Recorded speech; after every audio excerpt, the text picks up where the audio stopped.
Dr. Jeff talks love. Dr. Jeff talks life. Answers your questions, cuts through the strife. Sex and intimacy, real and true. Evidence-based, made just for you.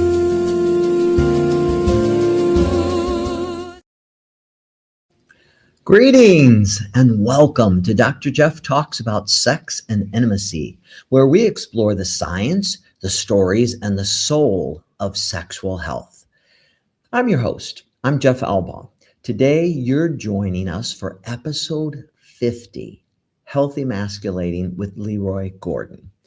Whether you're watching live or listening to the recording, I just want to take a moment to sincerely thank you for being here. I can't tell you how much I truly appreciate your presence. Every single one of you, your engagement and your curiosity and your willingness to learn are what makes this podcast happen and what it's all about. So thank you so much for being here.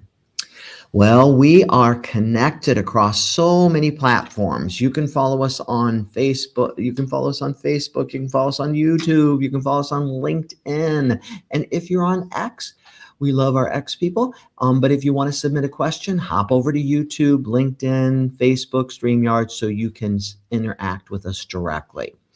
A quick favor, if you are a Facebook person, the more people who follow us on Facebook, the more we can do on Facebook. So we love when you follow us on Facebook. And if you're a follower, thank you. We appreciate it.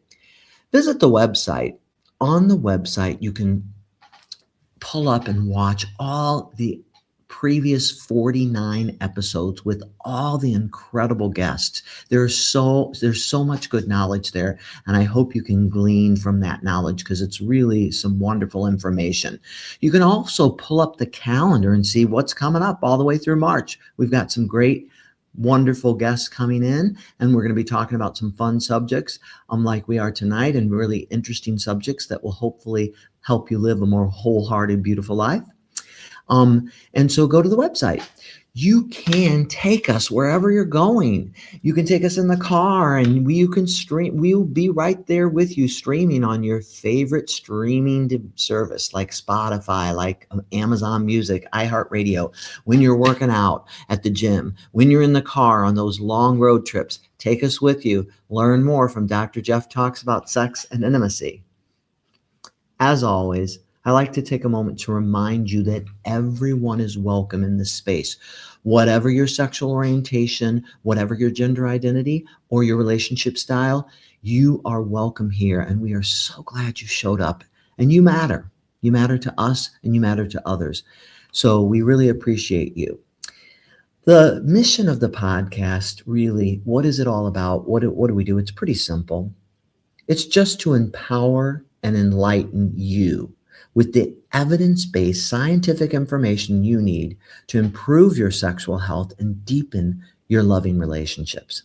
So hopefully you will be able to live this one miraculous life more wholeheartedly, more fully, and more lovingly. Today marks a bit of a milestone. How crazy. Episode 50. And I couldn't think of a better guest to help us celebrate than LeRoy Gordon.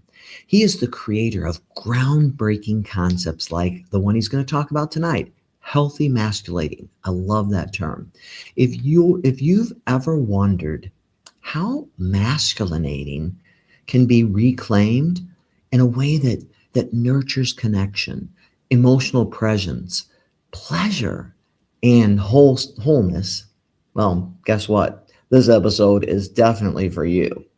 LeRoy invites us to rethink what it means to be a man by shifting away from rigid, inherited scripts and towards healthier, more expansive versions of masculinity and what that looks like.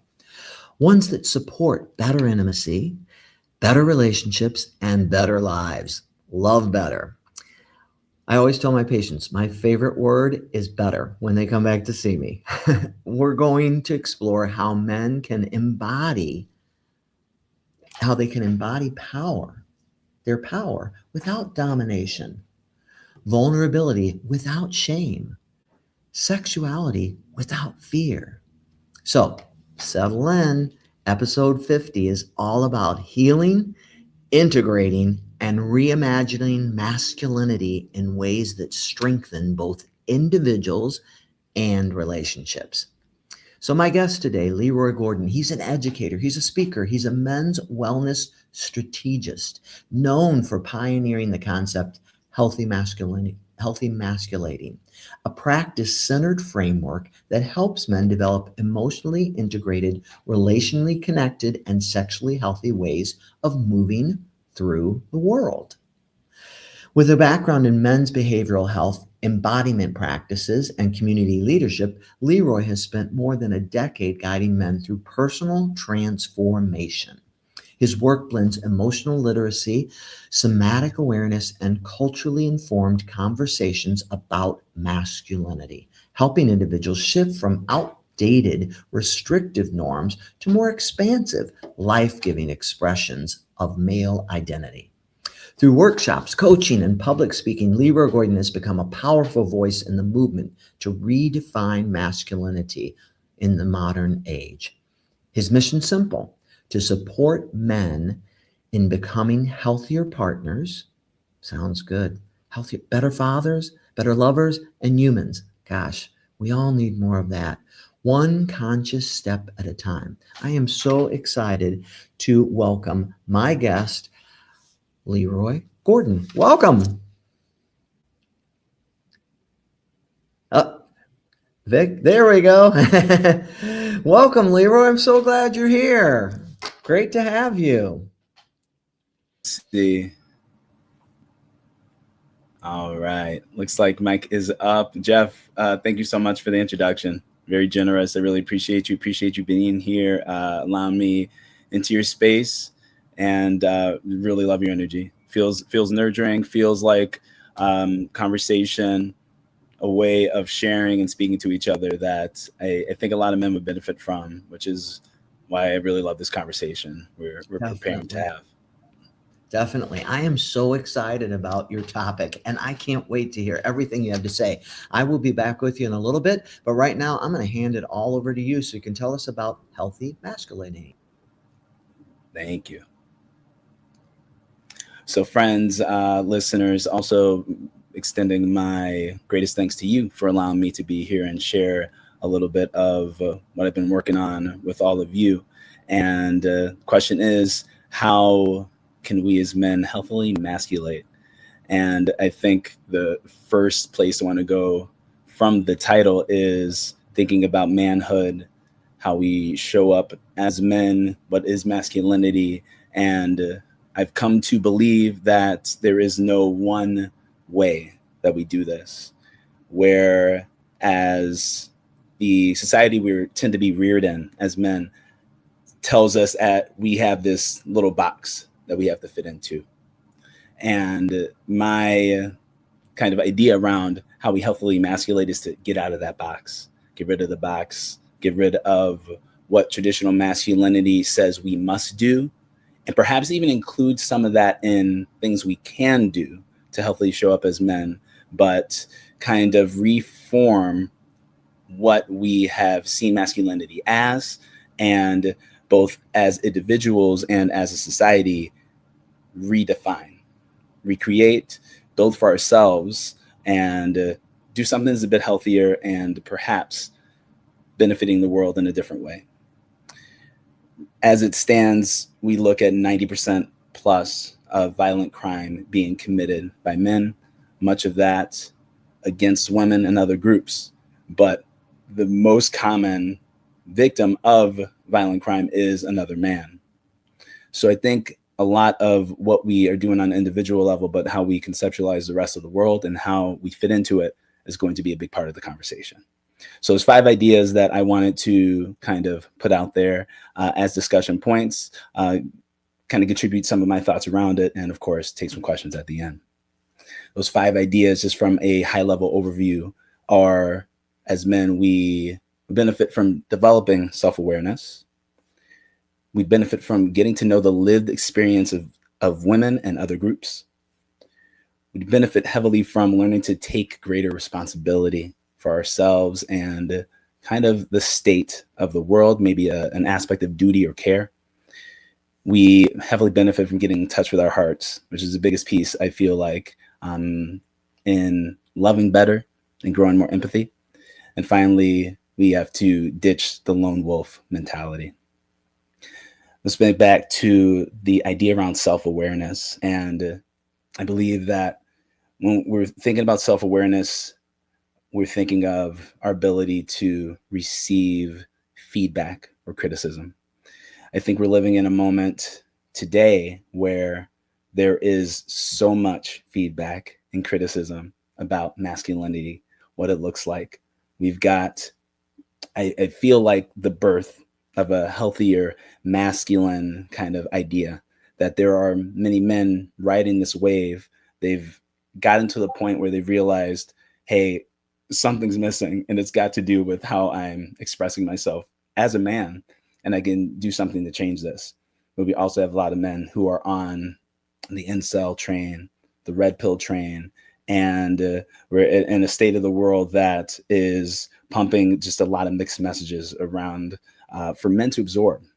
And as individuals, we have to take the time to sit with feedback, I think. As men, can we listen to the feedback that the world is giving us and maybe not necessarily take it on with the weight of shame, but take it on as a moment to look at ourselves and see ourselves possibly as in the wrong with how we are treating our masculinity or engaging in masculinity. And if we truly feel like we're men who are showing up well, then I feel like we're able to just sit in the heat and sit in the experience of the women and other gender expressions and listen to what they are saying about who we are in the world.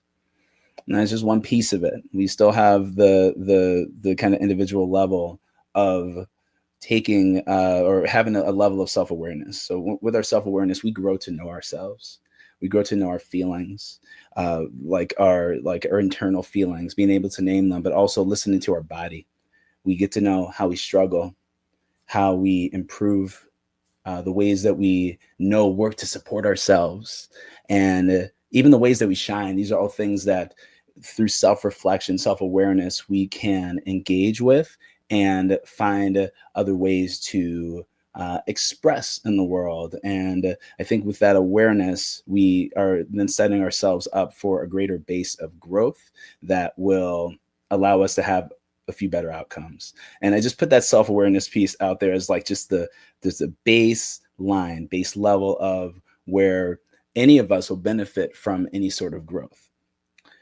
Number two is where I think the work starts to get real for men, and that is engaging, learning about the lived experiences of women and other groups. And I think that right now, when we're talking about red pill culture, incel culture, new buzz term of the male loneliness epidemic, we are kind of seeing in a lot of that conversation this desire to be in a relationship for many men, and a bubbling up of blame for why they aren't in such relationships. Going back to feedback, we have to kind of learn the ways that we're showing up and the experiences that we have kind of been a part of or are actually happening around us. And I think that in learning lived experiences of women and other people, we start to get into the idea around patriarchy, just the system of sort of male dominance that I really do believe drives things and very much drives where we are with masculinity in this time. And that understanding that we as men, as an entire society, are swimming in the waters of patriarchy really then gives us a place to start to work from. So showing up healthily as a man very much has something to do with how we show up in society. in the women that live next to us, the women we're in relationships with, the women we work with, and knowing these actual real experiences. Like, we have numbers we can look at, right? We have 1 in 3 women experiencing sexual violence in their life, and that number being solid for the last 20 years plus. 1 in 3 women will experience stalking, will experience physical violence from a intimate partner. And these are the kind of environments that we as men are moving in, and often men's understanding of things that happen to women are seen through the lens of what other men are doing. But we, as men who want to grow, show up healthily, show up in a way that is loving and caring, must take on the possibility that we benefit from such a society, or that we may or may not be doing anything to change such a society. And I think part of the patriarchy conversation, part of dismantling it, part of us exiting this man box, this limited set of behaviors that we can exhibit, we must sort of get familiar with feminism in a way that does not see it as something oppositional to manhood or healthy masculinity, but a way that is beneficial for not just women, but everyone. Feminism is not anti-men, but is anti-sexism. A distinction that Bell Hooks, and I love Bell Hooks because she writes so eloquently about this. And as she does it, she calls men forward, but she is also expressing a great, deep love for men and a belief in their ability to change. And I think in our ability to change, we are taking consideration everyone else with our change. Great thing about dismantling the patriarchy, becoming feminist, is it benefits men as well, as it is the patriarchy that I believe is the source of this rigid set of rules and expectations. And that limited set of rules and expectations is what encourages us to be disconnected. And I'll get back to that a little later, but encourages us to be disconnected. I think it encourages our competition with other men as opposed to a connection with other men. And it encourages an entitlement around women and their lives, their bodies, that I think encourages a mindset that their issues are their issues and that we have nothing to do with it. But as long as we are in this system that mostly benefits us, we must get familiar with it. We must know about it. We must reject it. We must speak up for other women and other gender expressions. And in that, I think we get to show up in the ways that many men want to show up in. And that is in a role of someone who is respected. Perhaps this role, this idea that the more traditional masculinity has around kind of showing up well, right? We want to show up well. And I don't think men are showing up well if we are not taking all other beings into concern. Leading to number 3 is this idea around responsibility. We have in my men's groups, is a big piece of the practices are us claiming our space, our work, our kind of life situation as our own to kind of fix, I suppose, our own to improve, our own to kind of take stock of. And one of the challenging pieces of incel culture that I see is, and I think what makes it resonate with a lot of young men who are kind of looking for their path, is there is a lot of blame, right? I don't have a girlfriend, have not had a girlfriend. This must be a problem with women. And then you have the guy who wants to kind of sell you something, perhaps for their benefit, but at the very least pushing a different version, a different idea, and that it is women's fault that you are alone. It is women's fault that you have to live up to such standards, when I simply don't think that part is true. If we take responsibility for our lives, which may not be our fault, right? We're in the patriarchy. We're all kind of reared in this water. We're all in a society where many of us learn masculinity as is, and that's just it, without a ton of influence to tell us, hey, maybe there is another way. Right? We may even have, say, mothers that encourage us to be men who are more involved in patriarchal living, maybe more in alignment with the traditional standard of masculinity, and still it is our life at the end of the day. And I think that one issue with masculinity, and one issue, or at the very least one pathway forward that I've seen, is when men are able to say, hey, actually, yeah, I am able to change this. I am kind of in charge of my life. They feel a bit more confident in being able to do something about it. And to this, in addition to that, more so speaking to the kind of community concern, worldwide concern that comes through with this idea of feminism, is perhaps we can also then take responsibility as men for dismantling the patriarchy. If we look at it as something that is not, hey, that's a lady problem, like maybe you don't hate it, but you don't see any reason to speak up about it. What if part of our mission, part of our reason for being here as men, which I believe in general is, a lot of us are growing to a life that allows us to just be as free as possible. What if it's part of our mission to also ensure that for other people?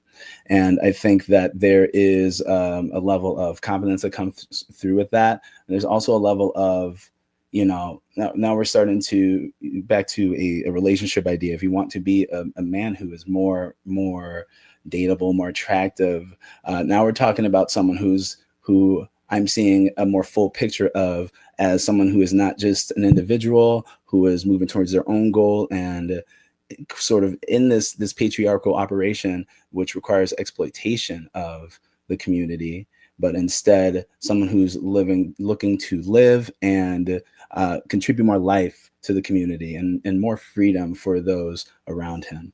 So can we take responsibility for ourselves personally, but also culturally, in trying to evolve what it means to be a man? Fourth point was this idea around getting in touch with your heart. And I think this is where like the work can really start. And I think before moving on from responsibility in full, I think a lot can come up with the idea of, hey, I'm a good man and I do what I should. I treat people well. I've never done violence against anyone in my life. Why am I being made to be responsible for any of this? And maybe that's, a broad example. Something, anytime we're asked to take responsibility when we have done something maybe wrong, or something that people see in a more negative light, things come up. We as men have difficulty when things come up, learning to even name our emotions, work with our emotions, process our emotions in ways that are productive. And I think that traditional masculinity has a way of telling us that we need to not be in touch with our heart. In fact, in order to be a man, full man, grown man in a traditional masculine model, we must disconnect from our heart. We must disconnect from our emotions, and we must disconnect from what is warm, what is soft, what is girl or woman like. And it is those ideas, those patriarchal standards that say all those things are bad, less than, and weak, and we must not be those things. And in that, I think men are done a great disservice. And I think that is the work of finding our way from the masculinity that many of us are practicing to a healthier form of masculinity. And there's another great bell hooks book I really love. So mentioned earlier, the idea of feminism, that is feminism from everyone, is for everyone. And another book I really love, and I would say if you're a man and you're on your growth journey, The Will to Change is just a great place to start, a great place to learn our impact as men, learn some great ideas that allowed us to kind of engage with this idea of growth, this idea of change, and is confronting, but she really approaches it with love. And the quote I'd love to share is, learning to wear a mask, that word already embedded in the term masculinity, is the first lesson in patriarchal masculinity that a boy learns. He learns that his core feelings cannot be expressed if they do not conform to the acceptable behaviors sexism defines as male, as to give up the true self in order to realize the patriarchal ideal. Boys learn self-betrayal early and are rewarded for these acts of soul murder. Ooh, soul murder. And I think that, the challenge there, or at least the an idea there is something's lost. Something's lost when we are made to kind of disconnect from the heart, and then we're surprised that men and boys, much of the feedback is that we have trouble with care, we have trouble loving, we have trouble showing up, we have trouble in relationships, in intimacy, in closeness, because we were not only possibly not taught it, possibly didn't experience it, but actively told that this might not be it. You might be a certain way if you act like this, and you're certainly not full man, which is seemingly defined by the physical acts being highly favored. Physical strength, highly favored. Forget what is happening on the inside. Inside strength, that doesn't mean much as long as you can perform, as long as you can work. Being productive, bringing in the bacon.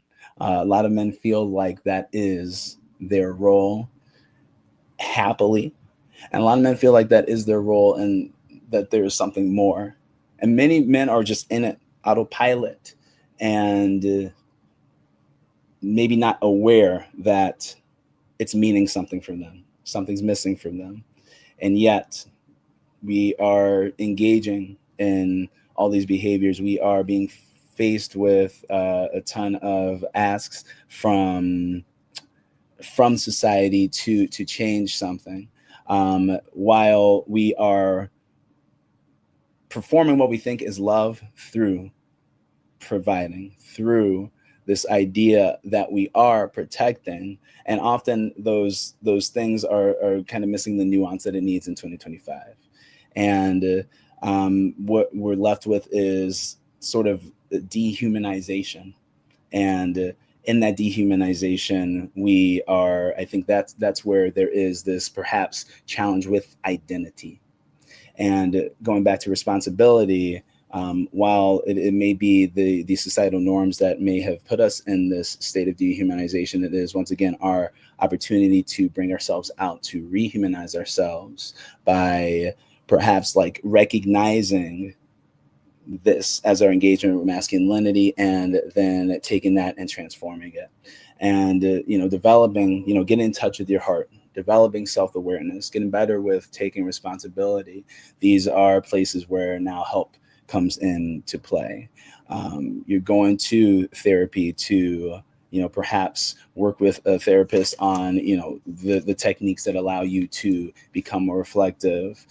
Perhaps you are working, and then not perhaps, you are engaging with your pain, right? The disconnection from our ability to love, care, be warm, be soft, be in touch with those things in favor of hardness, made us also, underneath that hardness is still a soft person, a soft someone, a person who may have been through things.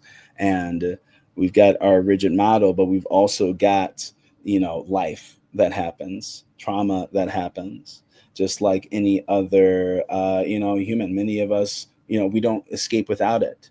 And a big piece of not being soft or warm is not asking for that help. And therapy may be the first place that a lot of men are getting help and engaging with their pain, but it is necessary, however we get it done. One thing that I've seen in groups and even personally that really helped in the therapeutic setting was getting in touch with the inner child, the boy within. And I think that a lot of us are hard pressed to not look at our little boy, our inner little boy, and not want to engage with that person. So, it's therapy, it's engaging with your pain, engaging with your inner child, and expressing yourself. I think that, a lot of men, I'm definitely one of them, who took an athletic path. And if I knew I could and it was okay, I definitely would have went dancer, right? And lived a lot of my life not really engaging with a creative expression. And I think, engaging with the energy moving within us. A lot of that that can be our emotion. That is something that may want to come out and be expressed. And a lot of men are expressing what's inside of them without a healthy outlet, without a consistent outlet. And many people express through creativity. And I want to mention the expression piece, not just for creativity purposes, but we're creative when we create. We're creative when we're doing art, but we're also creative with what we wear. Do you dress a certain way? Have you wanted to dress another way? Do it different. You want to paint your nails, check that out a little bit, do a little bit of that. Things that we weren't looking at because, that's for everybody else to do and not men. You actually can. You can actually make those rules for yourself. And I think in that expression, what feels like weight, what feels like armor, what feels like constriction, with help, with looking inside, with expressing yourself more fully, more as you want to, there is access to a bit more warmth. There is access to what we close off when we disconnect to our hearts. And I think a big piece of what's closed off is empathy. And, empathy, I think, is a piece that ties it all together. And we come to part 5, last little bit here, and is to ditch the lone wolf mentality. And I think, lone wolf mentality, there is a big value in the US and masculinity, maybe around the world, and certainly in patriarchal standards to get it done on your own. And I think that there's so much wrong with the idea that successful people get it done on their own, when in fact they have a team, people working for them. A lot of them have families and support systems in the quote unquote background doing the thing. So it is a potentially a farce that we can do this all alone. And even the things that we do, cool. And a lot of times it's just better doing it with somebody. It's a lot better asking for help. It's a lot better to ask for support. We as men seem to glorify the individualism and look sideways at collectivism outside of team sports. Look outside of, or look down on asking for help outside of a space in which that is already the point to kind of be doing it, which again, team sports situation. Maybe you're going to go to a personal trainer because that is about strength. But when it comes to therapy, when it comes to talking to somebody, when it comes to even talking to a friend, that is simply seen as weakness. It is undervalued. And I think that has had implications beyond just what it means for us personally, but undervaluing our fellow man. What if we valued men more in the first place? Are we doing violence to other men at the rate that we're doing violence?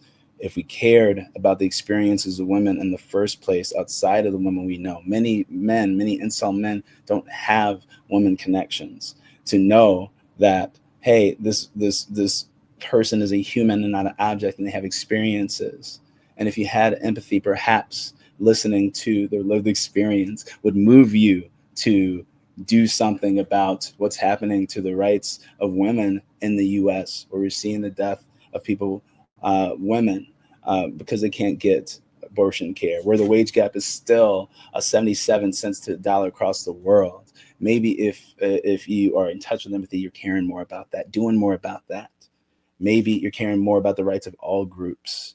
And I think in that we become the type of men that we want to be, the type of men that are more approachable, more dateable, the type of men who will get grace on their journey of growth. And it's through empathy. The individualistic values cut us off from empathy, cut us off from caring, made it about number one, numero uno. But I believe a return to collectivism, a return to empathy is a return to care. And I think that men have trouble providing care. And this road seems like a road to care. And I truly find that lots of men, they're asking this question about how to healthily masculate and think that it is a solution that's going to be in the gym. It's a solution that's going to be tougher. It's a solution that's going to have them make more money. But I truly believe the quick answer is to care. Care not from your wounds, but from the best part of yourself that you can find, from a space of love that you want to extend to all humans, and be willing to listen, be willing to change, and know that that is also showing up in a caring way and a loving way that will allow women to look at you, whoever you want to date, to look at you and say, hey, this person values growth. They value themselves enough to take responsibility for their situation. They value the world enough to care about others in the world and how they contribute. And they care enough to do that listening, to do that growth, to show up in a way that is a bit more inclusive to everyone. And I think that when I think inclusivity, I think freedom, and I think like that really freedom to be who we are is the goal of many people. I do think that is the goal underneath everything a man wants is to love and to be free. So if we can develop our self-awareness, care, and do something about the experiences of and the rights of women and other genders, other sexual expressions, if we take responsibility for where we are, who we are personally, and the responsibility for an evolution of masculinity, if we get in touch with our hearts and be a little bit more less individualistic and more collectivist in terms of how we are caring about care and actually providing it, that we are just kind of setting ourselves up for better outcomes in dating, in the world in general. And that's what I got for you. And any questions, I'd love to answer them for you. Awesome. So many important concepts in there to wrap our heads around. I really, I like a lot of what you had to say, especially like it kind of starts with the self-awareness. It starts with me, understanding who I am and what I'm about and what I want and how I've been taught and scripted to believe about myself. And is that the way I want to believe about myself? Mm-hmm. All those things I think are really important for each person to kind of examine as they move through. It's kind of a big deal. And you think you think of so much of how we're programmed to not to latch on to very particular emotions like anger, but not the other ones because they're not okay, right? It's like our go-to is anger, but we can't go to the rest because those aren't okay. And those are all scripts and things that we've been taught that are not healthy, and we need to challenge and examine. Absolutely. And I love the idea around anger. That's the okay one. Maybe, joy, maybe a high level of excitement. But even there's there's a too cool or too manly level of happy, of excited. Absolutely. Right. And it's like, wow, we're even limiting that. I think we deserve to have a more full expression. And I think we have a more full expression of what's actually happening. Good, bad, ugly, difficult. We're creating space for ourselves. And I think that's what men need inside, just some more space. Yeah, and you got to dig in, and a therapist can be really, really helpful because there's probably something underneath the anger, something like sadness or pain or trauma or whatever. But you're not going to know unless you explore some of that and really look at it. And trauma and anger they're gonna if you don't acknowledge them, they're going to keep showing up in all the wrong ways. So so I think it's really important to dig underneath it and see what's really going on. What are those real emotions? And so I think that's really good. I love some of the terms you used, like how many of the things we've been taught about, it's not okay to have these emotions. It's not okay to do these different things. So we wear this mask, and that's really soul murdering. Powerful terminology, but really, gosh, I think soul killing. It really kind of describes what that's doing, because I can't be my authentic full self because I'm only allowed to be certain things. Absolutely. I wanted to mention one piece as well. The community piece, right, is about caring. I think for men, getting right with masculinity also involves getting right with men in general. And a lot of us, I think, don't know how to have male friendships. We, every time we hug, you got to do the pat back thing because it's just a little, we're not allowed to just, embrace each other and hold on tight. We're not concerned with necessarily, what is this guy next to me going through? And I think that, transforming that piece as well, like a therapist, great support group. And I think, post-therapy, pre-therapy to get into a men's group has been something that I've seen many guys do that has been helpful. And then it's I guess you're concerned with the community, but then it's like, where do you find community? And I see a lot of our community be in our romantic relationships, but I think there's a lot to be said about us getting back to friendship as well, and relying on friendship too. And that friendship, those other ways that we can get our support, we can learn to take our mask off. People we can take our mask off with, really lead to, I guess, soul renewal, healing, whatever you want to call it.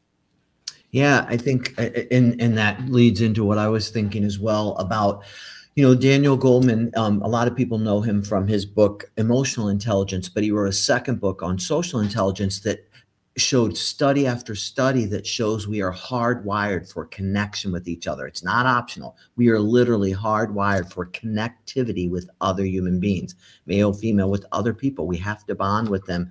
And I think that connection is so, so important. With my couples, part of our intake, we always ask, who are your significant others? Who are your people? Who do you talk to and be authentic with and exchange and be present with? And you got to have those people in your lives.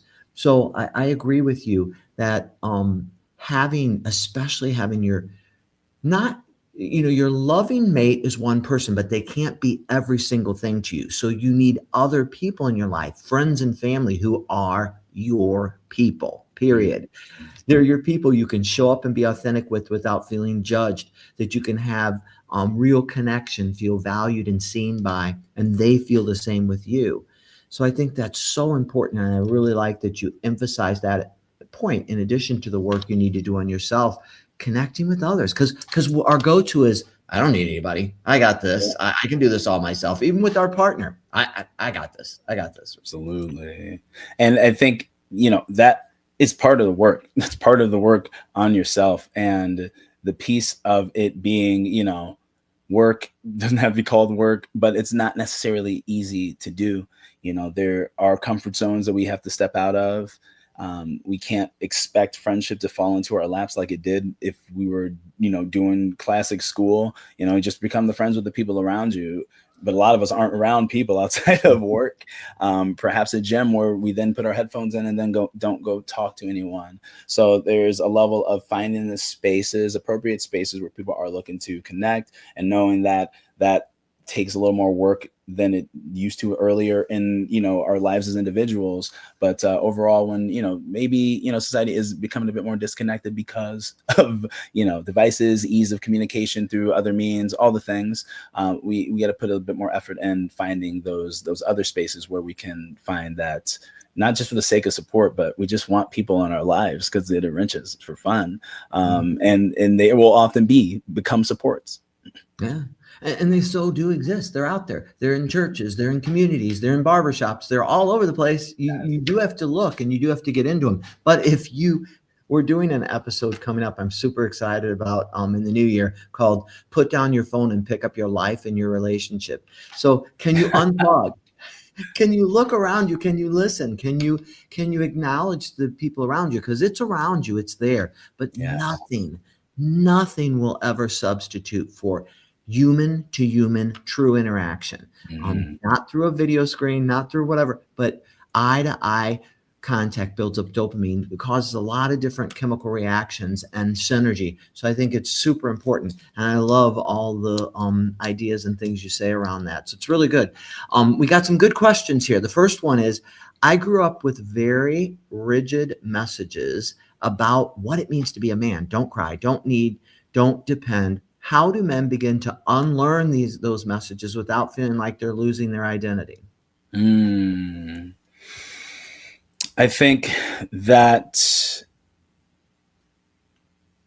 in the asking of the question, I assume there perhaps is a level of awareness to the rigid structure perhaps not working, and what being in touch with what about it isn't working for you. What aspect of you wants to be expressed. I mentioned the nail painting, dangly earrings, for example. I just want to wear it because it looks cool. It means nothing about me, but it would mean everything. And the barrier to that for me was, oh, what are the other guys going to say? And then I remember I'm like, oh, actually, I've learned that I'm letting go of that. So, what is outside of that rigidity that you want, and connect with why the rigidity does not work, and can you let go of what comes up for you when you're thinking about facing the rigid kind of scripts and knowing that you're going to go against it.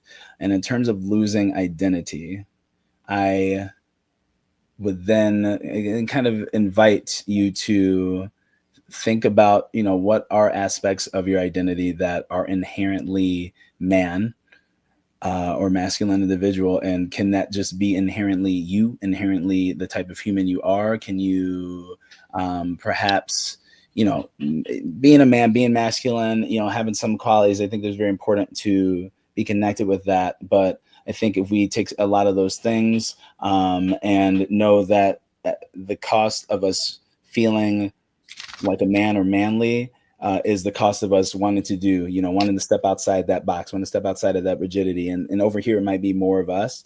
Maybe you can consider us, the you, that is still some of this stuff that is in the masculine scripts, and stuff that perhaps you have chosen freely and not just taken as a socialization. Some of it's still over here with the part of you that wants to step outside of that box. And I think like the overhear you, like this you is totally good. It's totally good, totally inclusive of some of this stuff and inclusive of other parts of your identity that you find important. So I think can we kind of redefine like yourself and how masculinity fits into you versus you fitting into it. I think that's what I have to say about that one. Yeah, and two, I think listener, as you're willing to identify where you might be rigid, and just like you said, that self-awareness and self-discovery of what's working for you, what's not working for you. Maybe parts of it work well for you, maybe parts don't. So I agree. Kind of exploring that and seeing what that's all about, and then just that you become aware of it will be a great starting point, and then build from there. And maybe it can be something simple. Maybe you're not ready. Maybe it might be too extreme for you to think of painting your nails or whatever. But maybe take a yoga class where they look at yin and yang, and or something like that, or Tai Chi or something where they kind of look at all that. Open yourself up to discovery. So I think there's lots of ways to do it. Another good question was, many men say they want deeper emotional and sexual connection, but freeze when vulnerability shows up. How do you help men with work through the fear and shame that often block intimacy? I think the shame question is very deep. So men who want intimacy, normal connection, when vulnerability shows up, they kind of freeze up. And what would I say to them? I say that this idea around being vulnerable,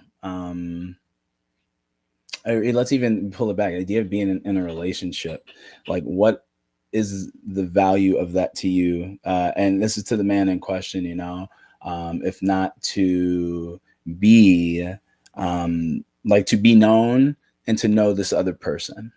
And I think that's where vulnerability comes in. And I think men are going to have a lot of trouble with vulnerability, with shame, because the socialization, the patriarchy is driven by shame. You have to be this way, and if you're not this way, feel bad about it, and you're less of a man, or just be less of a man and don't feel bad about it, I guess.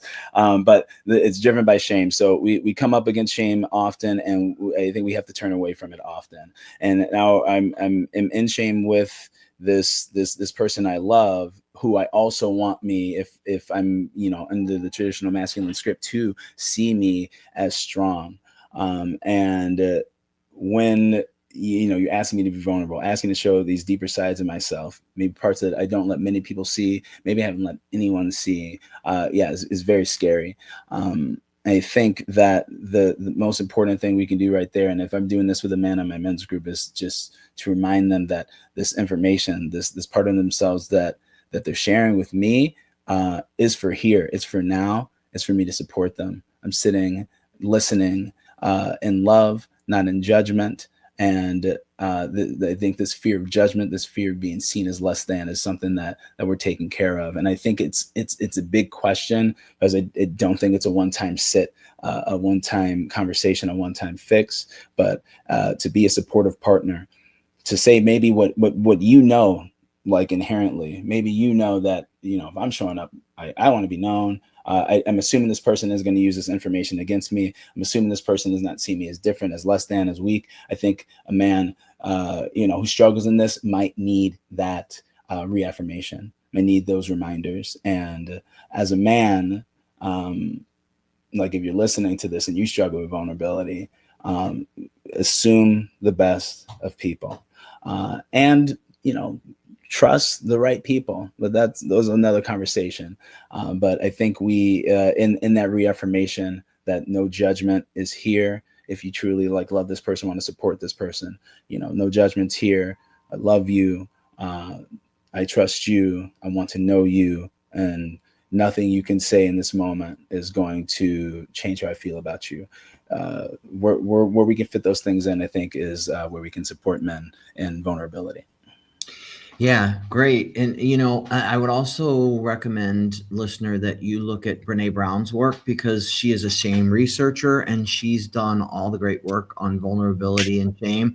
And I found her books, like The Gifts of Imperfection, some of her work, to be life-changing, because I think they can really be helpful in helping you deal with, we all have shame. We all want intimacy desperately, but we're so afraid of the vulnerability that comes with that intimacy. But the only path to those things, like creativity and love and intimacy, is vulnerability. There's no other way to get there. So I would point you to some of her work, because she is a shame researcher, literally, and has a lot of good work to give us on that.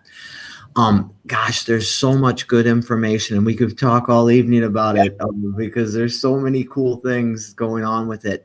But I'm going to move to a closing centering exercise, and then I'll come back to you and we will close out the episode. So as we do each time, I would like to go to that space. As we begin to close today's conversation, I invite you to take a moment to settle into yourself, your miraculous self, into your breath, into your body, into presence, truly being here.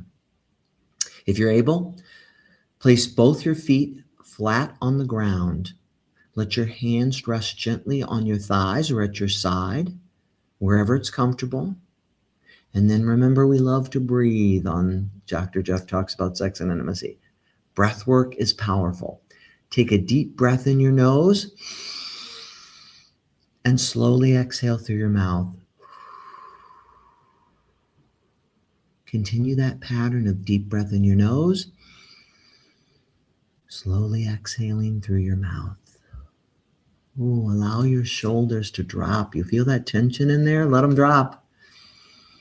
As you exhale, let your jaw soften. All that tightness in there, let it go. Let your abdomen and belly release. Your pelvic floor, let go of all that tension. Your lower back, let it go as you exhale. Yes. Now bring your awareness to your chest, the center of your emotional self, and to your pelvis, the center of your sexual self. Now imagine a gentle line of connection between the two. Your center emotional self and your pelvic sexual self. Breath flowing, energy flowing. You fully connected to your whole self. As you exhale each time, you can say aloud or silent to yourself the following. Breathe in, exhale. I am allowed to be strong. I am allowed to be strong. Inhale, I am allowed to be soft. I am allowed to be soft. Let it go, let it go. Inhale, I am allowed to belong. Powerful word. I am allowed to belong. Inhale, I am allowed to feel whatever emotion comes up. I am allowed to feel whatever emotion comes up for me. With each breath, feel yourself grounding into a version of masculinity that is authentic, but flexible, that's compassionate, a compassionate masculinity, a loving and healthy masculinity. Take one last deep breath in and slowly release it. And then when you're ready, gently open your eyes, return to your space. You are here. You are whole.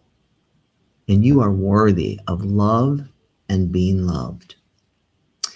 Well, Vic, can you show them what's up next week on Dr. Jeff Talks About Sex and Intimacy? Dr. Jeff sits down with nationally recognized sexual health and reproductive medicine expert Elise Forsnight. She will explore what it truly means for women to reclaim their pleasure, agency, and sexual voice, unapologetically and without shame. Elise will unpack the cultural narratives that have long silenced women's erotic expression and discuss how science, embodiment, and honest conversation can pave the way back to confidence and connection.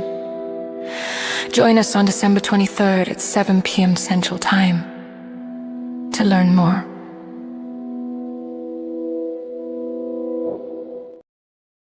It's going to be a great episode, and we look forward to it. But this week, I just can't thank you enough, LeRoy Gordon, for reminding us of all the different dimensions and all the different ways we can express healthy masculinity. And really asking listeners to delve into themselves, to self-explore and figure out what works and what doesn't work for them in terms of expressing that healthy masculinity. Is there any last final message you'd like to give our listeners as we close out? That's all from me. Just I love you, men. The challenge to you is to just redefine this thing. Be who you want to be. Care about everyone in the world, and show up. Be free. Be you, and even in the face of all the challenges that we're facing right now, it's all for your benefit and for you to be who you want to be. I so agree. And listeners, I just want to remind you, the unique, beautiful soul that you are is exactly what you should be. And it is enough, and it is marvelous Make no mistake about it. And don't let anyone else define who you are. And be the very best version of you that you can be. I know you can do that. You are why we are here every week, and we thank you for tuning in. And my hope and prayer for you is that you will become the very best you that you can be. Thank you for being here, and goodbye. Dr. Jeff talks about sex and intimacy, breaking down the science, setting your spirit free with stories, wisdom, laughter, and care. Connection